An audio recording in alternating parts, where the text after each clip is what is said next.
కార్తీక పురాణము 13వ అధ్యాయము కన్యాదానాదుల ఫలము. ఓ జనక, ఈ భవసాగర బంధం నుండి విముక్తి పొందాలంటే మా తండ్రి బ్రహ్మ బోధించిన సత్వరహస్యములు బ్రహ్మజ్ఞాన ప్రసాదమైనటువంటివి నీకు తెలియపరుస్తాను అని అనగా, జనకుడు ఋషేశ్వరుల భావనలో ప్రజలను ఉద్దేశించే నుతవాక్యములే ఉంటాయి అని మిక్కిలి ఆతృతానందములతో బదులు చెప్పాడు. అంత వశిష్ఠుడు, రాజా, కార్తీక మాసంలో చేయవలసిన ఉత్తమ ధర్మాలు కన్యాదానము, తులాస్నానము, శిష్టపుత్రులకు ఉపనయనము, విద్యాదానము, వస్త్రదానము, అన్నదానము అని చెప్తూ పుణ్యఫలాల గురించి ఇలా చెప్పాడు. ఒక బీద బ్రాహ్మణ బాలునకు తన సొంత సొమ్ము ఖర్చు పెట్టి ఉపనయనం చేయిస్తే ఆ వటువు చేసే గాయత్రీ జపం వల్ల వచ్చే పుణ్యఫలం వస్తుంది. అదియే కాదు, వేల కొద్దీ చెరువులు తవ్వించడం, బావులు తవ్వించడం, 100 రాగి చెట్లు నాటించడం వల్ల వచ్చే పుణ్యఫలాలు ఉపనయనం చేయటం వల్ల వచ్చే పుణ్యఫలంలో 16వ వంతునకు కూడా సరిరావు.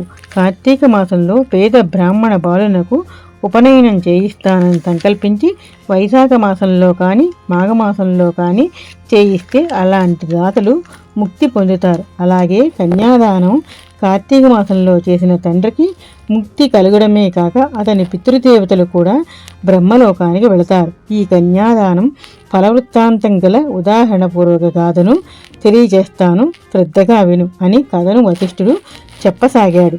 పూర్వము వంగదేశంలో సువీరుడు అనే రాజు ఉండేవాడు. ఆ రాజుకు తగిన సంసార స్త్రీ గుణగరిష్టగా భార్య ఉండేది. సువీరుడు పరాక్రమవంతుడు రాజని పేరు ప్రతిష్టలు సంపాదించిన విధివశాత్తు ఓటమి తప్పలేదు.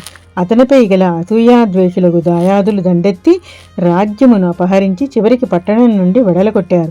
ఇలా దుస్థితి ఏర్పడేటప్పటికీ సువీరుడు తన భార్యను తీసుకుని అడవికి వచ్చి అతడ పర్ణశాలను కట్టుకుని దుంపల ఆహారంగా చేసుకుని ఎట్లాగో కాలం గడిపేవాడు. ఇలా అడవిలో కాలం గడిపేవారికి ఒక ఆడబిడ్డ పుట్టింది. ఆ అమ్మాయిని పెంచి పెద్ద చేసి వివాహ వయస్సు వచ్చింది అని పెళ్లి చేయాలనే సంకల్పం కలిగింది. ఆ సమయంలో అతడికి ఓ మునిబాలుడు వచ్చి కుమార్తె అందచందాలు చూసి ముచ్చటపడి సువీరుని దగ్గరికి వచ్చి, నేను మీ కుమార్తెను వివాహం చేసుకుంటాను అని అడిగాడు. ఆ మాటలు విన్న సువీరుడు ధనాశాపరుడై, నేను రాజ్యం పోయి పేద బ్రతుకుచున్నాను, నేను కోరిన ధనం ఇస్తే నా కూతురిని నీకు ఇచ్చి పెళ్లి చేస్తాను అని అన్నాడు. అంతా మునిబాలుడు తపస్సు చేసి ధనమును సంపాదించి ఈ సువీరునికిచ్చి కుమార్తెను పొందాడు.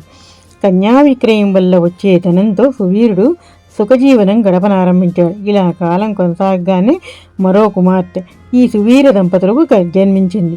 ధనలోపత్వంచే దీన్ని కూడా అమ్మి ఎక్కువ ధనం సంపాదించవచ్చని సువీరుడు తలంచాడు. కానీ వీరున్న ప్రదేశానికి దగ్గరలో నర్మదా నదికి స్నానానికి వెళ్తూ ఈ పర్ణశాల కనిపించగానే ఓ యతి వద్దకు వచ్చాడు. కుశల ప్రశ్నల అనంతరము రాజు తన చరిత్ర చెప్పి, ఈ కన్యను కూడా విక్రయించదలిచాను అని తన మనోభిప్రాయాన్ని చెప్పాడు. ఆ మాట విన్న ఆ యతి, రాజా, చాలా తప్పు. కన్యా విక్రయం వల్ల నీకు అప్రతిష్టే కాకుండా సంతానహీనం కూడా కలుగుతుంది.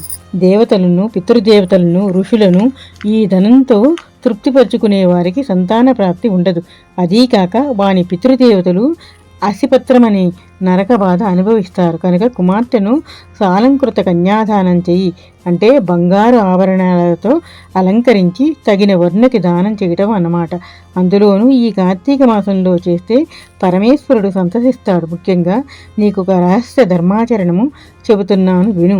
ఏ పాపం చేసినా ధర్మశాస్త్రాలు ప్రాయశ్చిత్తాన్ని చెప్తాయి, కానీ కన్యా విక్రయ పాపానికి ప్రాయశ్చిత్తం ఎక్కడా లేదు. కనుక ఈ పాప పని చెయ్యవద్దు అని సలహా చెప్పాడు. ఆ యతి మాటలు విన్న సువీరుడు వెటకారంగా, అయ్యా, ఈ శరీరము సుఖాలనే కోరుకుంటుంది, సుఖము అనుభవించడానికే. ఇల్లు, ఇల్లాలు, సంపద, శరీర సుఖం లేని దానాలు, ధర్మాలు దేనికి అని ధనగర్వంతో మాట్లాడాడు. దీర్ఘంగా ఆలోచించిన ఆ యతి చెవిటివాడి ముందు శంఖం ఊదినట్లే అనుకుని వీనికి బోధించట నిష్ప్రయోజనమని తలంచి తన దారిలో తాను వెళ్ళాడు. కొంతకాలానికి సువీరుడు తన మరణ సంఖ్యలు తప్పించుకోలేకపోయాడు. యమభటులు తమ ప్రభువును వద్దకు తీసుకొని వచ్చారు. యముడు వీని చరిత్రలు పరికించి అసిపత్రమనే నరకంలో వేయించాడు. అక్కడ యమశిక్షలు అనుభవిస్తూ జీవుడు చావలేక బ్రతకలేక మధ్యన నలుగుచున్నాడు. ఇలా ఉంటే సువీరుని వంశీయులలో కృతకీర్తి అను రాజు ఉండేవాడు. పేరుకు తగ్గట్టుగా మంచి పనులే చేశాడు. ధర్మకార్యాలు తగినట్లుగా స్వర్గ సౌఖ్యాలను అనుభవించి పితృదేవతలతో కూడా నరకలోకానికి వెళ్ళాడు. అక్కడ యముణ్ణి చూసి, అయ్యా, నేను అన్ని పుణ్యపనులే చేశానే, స్వర్గానికి వెళ్ళాను, తిరిగి నేను ఈ నరకలోకానికి ఎందుకు వచ్చాను? ఇక మునులు చెప్పిన ధర్మ సన్మార్గాలు గూర్చి ఫలితం ఏముంది అని నిస్సంకోచంగా అడిగాడు. ఓ జనక, విను, ఇక్కడ ధర్మ నిర్ణయాల గురించి యమధర్మరాజు క్షుణ్ణంగా చెప్పాడు. నీవు పుణ్యపనులే చేశావు, అయితే నీ వంశంలో పుట్టిన సువీరుడు కన్యా విక్రయించే ఆ పాపానికి పరిచయంగా ఇక్కడ నరక బాధలు అనుభవిస్తున్నాడు.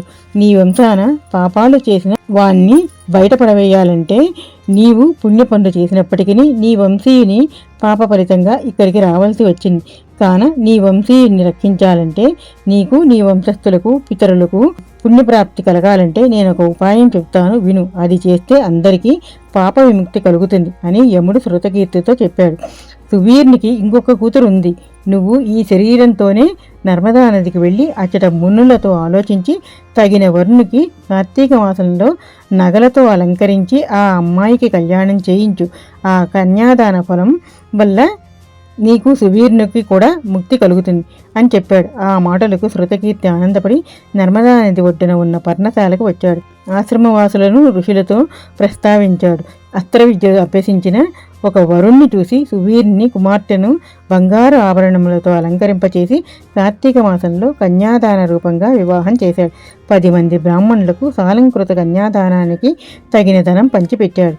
ఈ కన్యాదానం వల్ల వచ్చిన పుణ్యఫలంతో స్వర్గానికి చేరుకున్నాడు. పితృదేవతలను, ఆ వంశస్థులకు సువీరుణ్ణి కూడా నరకయాతన నుండి గట్టెక్కించాడు. అందరూ స్వర్గలోకవాసులైనారు. విన్నావా జనక? కార్తీక మాసంలో కన్యాదానం చేస్తే వచ్చే ఫలం ఏమిటో అని అడగగా జనకుడు, బాగా విన్నాను, ఇందులోని సూక్ష్మం కూడా గుర్తించాను స్వామి. కన్యాదానం వల్ల తనకే కాక తన వంశస్థులకు కూడా స్వర్గసౌఖ్యం లభిస్తుందని రహస్యాన్ని, ఆ పుణ్యఫల ఔన్నత్యాన్ని గుర్తించాను. అదన్నమాట. కార్తీక మాసంలో కన్యాదానం చేసిన వారికి విష్ణు సాయుధ్యం వస్తుంది.